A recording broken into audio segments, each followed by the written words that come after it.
इससे बहुत हेल्प मिलेगी अपने रिश्ते को बेटर बनाने में। तो ये काम आपको करने हैं, इससे आप उसका दिल जीत सकते हैं। अगर आप ब्रेकअप के बाद अपने उसी रिश्ते में वापसी करना चाहते हैं, उस ब्रेकअप को खत्म करके रिश्ता दोबारा शुरू करना चाहते हैं, पार्टनर के साथ दोबारा जुड़ना चाहते हैं, तो उसके लिए थोड़े से एफर्ट्स आपको करने पड़ेंगे। ये एफर्ट्स करके चांसेस हैं कि वो रिश्ता दोबारा से ठीक हो जाए और आपकी घर वापसी हो जाए, मतलब आप उस रिश्ते में दोबारा पहुंच जाए, इसके चांसेस बढ़ जाएंगे। क्या करना पड़ेगा इसके लिए, करते हैं इसी बारे में, शुरू करते हैं। सबसे पहले जो चीज आपको करनी है वो ये कि ब्रेकअप हो गया ना, थोड़ा शांति से बैठ जाओ, एकदम उतावले मत हो उस रिश्ते को ठीक करने के लिए, क्योंकि पहले जरूरी है सेल्फ एग्जामिनेशन करना कि अगर वो रिश्ता टूटा तो उसमें आपकी गलती क्या थी। मैनी टाइम कुछ लोगों का मानना होता है कि ब्रेकअप हुआ ना, उसने किया, मेरे तरफ से कोई गलती नहीं थी, मैंने तो कुछ किया ही नहीं है जी, उसी की गलती है।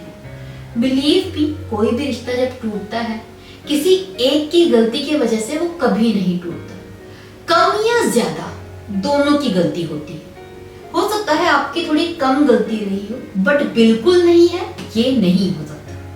तो सबसे पहले तो एक लंबी सी सांस लीजिए, थोड़ा सा शांति से बैठिए, थोड़ा सा टाइम लीजिए और समझने की कोशिश कीजिए कि उस रिश्ते को टूटने में आपने कितना भूमिका निभाई थी, आपकी तरफ से क्या गलती रही थी, आप में कौन सी कमी रही थी। उसके बारे में नहीं सोचना, अपने बारे में सोचना है। उसने 10 गलतियां की, कोई बात नहीं, वो तो आप जानते हो। एक ही सही आपकी भी तो रही होगी ना, वो एक गलती कौन सी थी जो आपने की, उस चीज को समझिए पहले। जब तक आप ये नहीं समझेंगे उस चीज को इंप्रूव नहीं कर पाएंगे और तब तक वापस जाने का कोई फायदा नहीं है। सो सेल्फ एग्जामिनेशन बहुत जरूरी है। दूसरा, अपने पार्टनर को थोड़ा सा टाइम दें।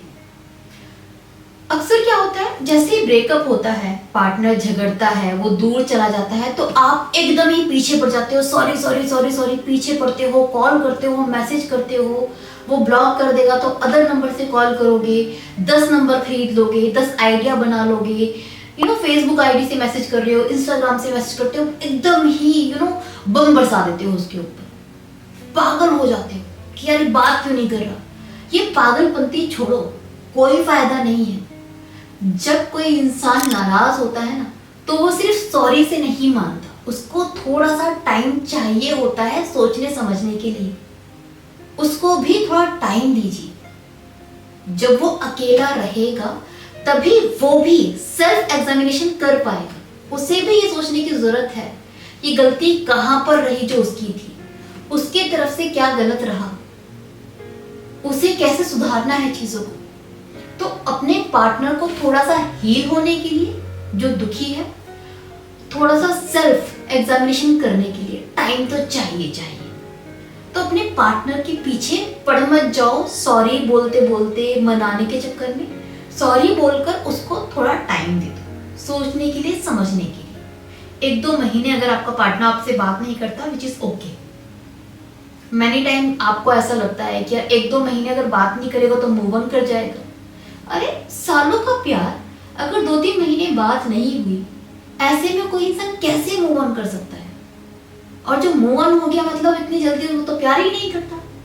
तो ये समझो, गहरे प्यार में, 2-3 सालों के प्यार में अगर 1-2 महीने बात नहीं होती तो इससे कोई इंसान मूव ऑन नहीं करता, बल्कि उसे ज्यादा याद आने लगती है आपकी। तो थोड़ा सा टाइम दो, पीछे मत पड़ो। और जब तक आप उसको टाइम दे रहे हो, उसके पीछे नहीं पड़ रहे, उस टाइम को आप अपने ऊपर इन्वेस्ट करो। जो गलतियां आपने की है ना, उसको इम्प्रूव करने में खर्च करो, ताकि जब वो दोबारा आए, जब आपका रिश्ता बने, तो आप में वो कमियां ना रहें जिसके वजह से वो रिश्ता टूटा था। तो अपने ऊपर मेहनत करना, अपनी उन कमियों को दूर करना, अपने आप को समझना, अपने आप को इम्प्रूव करना बहुत जरूरी है। तो ये जो गैप आप दे रहे हो अपने पार्टनर को, ये जो टाइम आपने दिया है ना, उस टाइम को आप सेल्फ इम्प्रूवमेंट पर खर्च कीजिए। इससे बहुत हेल्प मिलेगी अपने रिश्ते को बेटर बनाने में, उस रिश्ते को हमेशा के लिए चलाने में। ये चीजें बहुत जरूरी होती है। अब ये तो रही 3 चीजें जो बहुत मेन है। इसके बाद 4th चीज जो आपको ध्यान रखनी है वो ये कि कुछ टाइम देने के बाद जब आप अपने पार्टनर के कांटेक्ट में आए तो एकदम ही प्यार पे ना कूद जाए कि भाई प्यार करता था आज भी करता हूँ, नहीं। धीरे धीरे उसको मैसेज करना शुरू करें, दोस्ती भरे, केयर वाले, वैसे एकदम प्यार तेरे बिना रह नहीं सकता तो मर रहा हूँ, वो सब के लिए तैयार नहीं है अभी आपका पार्टनर। नॉर्मल मैसेज होने चाहिए। धीरे धीरे कनेक्शन बिल्डअप करना है, बिल्कुल वैसे ही जैसे आप किसी अनजान से अपनी दोस्ती बिल्डअप करते हैं ना। धीरे धीरे उसकी जिंदगी में जगह बनाते हैं, थोड़ी सी केयर दिखा के, थोड़ी सी एक्स्ट्रा केयर दिखा के, थोड़ा सा उसके लिए अवेलेबल रहकर, थोड़ा सा उससे दूर भाग के, जो प्यारा सा एक बॉन्ड आप शुरुआत में बनाते हैं वैसे ही आपको प्यारे प्यारे स्मॉल मैसेज करने हैं। एकदम मोहब्बत वाला आशिक नहीं बनना है आपको। और इस बीच में हो सकता है जो आपका पार्टनर है वो आपको ज्यादा अच्छे से रिस्पॉन्स ना दे, विच इज ओके। शुरुआत में वो हो सकता है रिस्पॉन्स ना करे आपको, सो आपको अपनी कोशिश जारी रखनी है कुछ समय के लिए, एक फ्रेंडली मैसेज भेजने हैं। और अब आपको अपना रिश्ता नए सिरे से शुरू करना पड़ेगा, क्योंकि सामने वाला इंसान काफी हद तक आपके ऊपर ट्रस्ट खो चुका है। तो वो ट्रस्ट और वो रिलेशनशिप आपको शुरू से बिल्डअप करना पड़ेगा, जिसमें टाइम लगेगा। ये एक स्लो प्रोसीजर होने वाला है। ऐसा नहीं होगा कि आप 2 महीने बाद उठ के और वो कहे आई लव यू टू और सब कुछ ठीक हो जाए, नहीं। वो धीरे धीरे आप मिलोगे, टाइम स्पेंड करोगे, केयर दिखाओगे, कभी वो मना करेगा, कभी मिलने के लिए आएगा। आपको धीरे धीरे दिखाना पड़ेगा कि चीज़ें बदल चुकी हैं, अब आप पहले जैसे नहीं रहे। वो आपके साथ धीरे धीरे वक्त बिताकर समझेगा कि आप बदल चुके हो, तब वो रिश्ता बनेगा। उसमें थोड़ा सा टाइम लग सकता है, वो रिश्ता अब शुरू से शुरू करना पड़ेगा आपको। तो इस चीज़ का ध्यान रखिए और थोड़ा पेशेंस रखिए। ये मत सोचिए कि 2-3 महीनों में सब कुछ ठीक हो जाना चाहिए।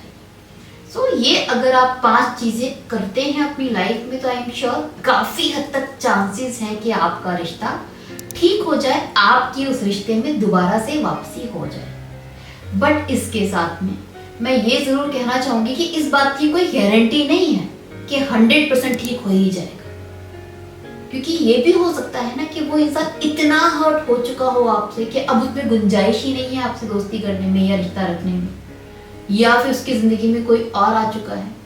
तो there must be other things जो डिसाइड करती हैं कि वो इंसान वापस आएगा या नहीं आएगा। तो ये काम आपको करने हैं, इससे आप उसका दिल जीत सकते हैं। बट इसके बाद अगर आप जानना चाहते हैं कि उसके वापस आने के चांसेस कितने हैं, तो इसके लिए मैंने प्रॉपर एक वीडियो बना रखी है। उस वीडियो का लिंक इस वीडियो के एंड में दे दूंगी। उस वीडियो को देखने के बाद ना आपको समझ में आ जाएगा कि आपका पार्टनर किस सिचुएशन में, किस कंडीशन में है और वो वापस आएगा या नहीं आएगा। इससे आपको काफी हद तक क्लियर होने वाला है, तो वीडियो आप जरूर देखिए। साथ के साथ अपना एक्सपीरियंस भी शेयर जरूर करें कमेंट बॉक्स में, इससे दूसरों को बहुत ज्यादा हेल्प मिलती है, मोटिवेशन मिलता है। नाउ मुझे विदा दीजिए, अपना ख्याल रखिए, अपना ख्याल रखिए, बाय, टेक केयर।